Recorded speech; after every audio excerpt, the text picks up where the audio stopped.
So there's a wonderful book called Freakonomics. Anybody read this one, Freakonomics? Okay, only a couple of you. I swear to you, I will not be offended if any of you get up and leave to go to Barnes & Noble and get a copy of this book. Like right now. Please don't. But if you did, I'd totally understand. Freakonomics is one of my favorite books on the planet. And it's just a lot of interesting stories written by an economist and a journalist kind of looking at the world and how things happen. And they start off by saying, yeah, there's no like unifying theme to this book. There's just some things that we found interesting. Then they wrote a second book called Super Freakonomics. You notice I don't put that slide up. Because the only really good thing was the introduction. But they said this. They said, we realized we lied to you in the first book because it turns out there is a unifying theme, and it's this. I'll give you the short version. People respond to incentives, just not always in the way you would expect or want them to. It's that law of unintended consequences. The function, that squirrely little f in our process equation, is what pulls us apart. This is really powerful stuff. It's a fabulous book. I mean, if you want to see incentivizing, incentives, any of those words, if you want to see them in action, read this book. Or they did a documentary of it where they actually like film it.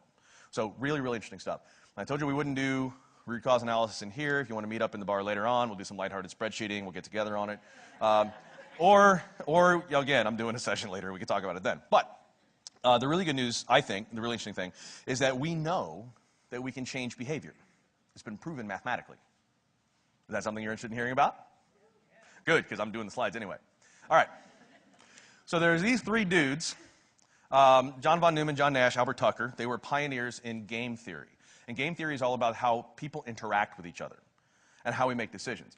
John Nash, the fellow in the middle, you may think he looks a lot like Russell Crowe. That's why Russell Crowe played him in the movie A Beautiful Mind.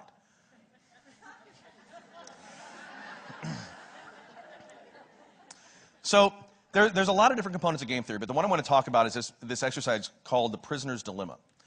And essentially, it's a way of looking at how people tend to behave in their own self-interest when behaving in the interest of the group is actually better for them. Okay? So this one's a little complex. I'll try to make it easy as I can. So we've got two people who get arrested for the same crime. The police don't have enough information to put them both in jail. So they make them an offer. They tell them both the same thing. If you will rat out your friend, if he rats you out, you'll each go to jail for 5 years. If he stays quiet, he'll go to jail for 20 years and you'll go free. If you stay quiet and he rats you out, you'll go to jail for 20 years. And if you both stay quiet, then you'll each get a year on a lesser sentence. Okay?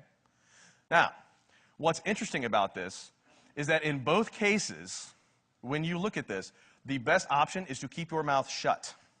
Right? That's how you turn out better, is for everyone to keep their mouths shut. That's at the group level. Right? You get 2 years total here. If you both talk, there's 10 years total up there, 20 years, 20 years. The best option is for everybody to keep their mouths shut. This is how it works in real life, right? And if you grew up with brothers and sisters know that. Mom comes and asks you, you keep your mouth shut. My sister always ratted me out. So, but what's interesting is people tend to behave in their own self-interest. They say, well, but I got a shot at getting nothing if I rat them out. So what happens? They turn on each other and they both go to jail for 5 years. Right? We tend to act in our own self-interest, even when acting against our self-interest is way better for the group. Okay? Here's why this is important.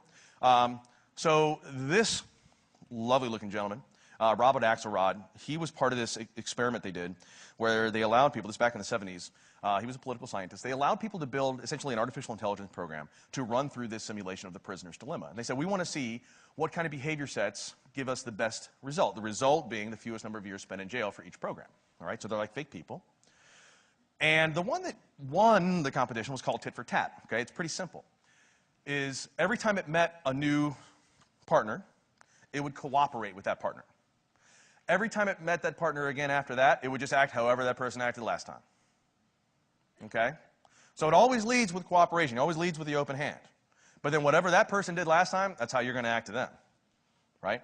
So this is the behavior model that, we cooperate. As soon as they defect, right, when they turn on you, you turn on them. So there were a lot of different behavior models took place. This one, by far, was the most productive when it came to the fewest number of years in jail. So what does that tell us? We know, based on these simulations, and a lot of research going into them, that this is the behavior set that will drive the most change. Lead with the open hand, right? We keep the fist back here just in case. So the power of this then is like looking at your network and figuring out, like, how do you take your own behavior, how do you change it, And how do you use that principle and how you interact with people on a daily basis to change the culture overall? Another gentleman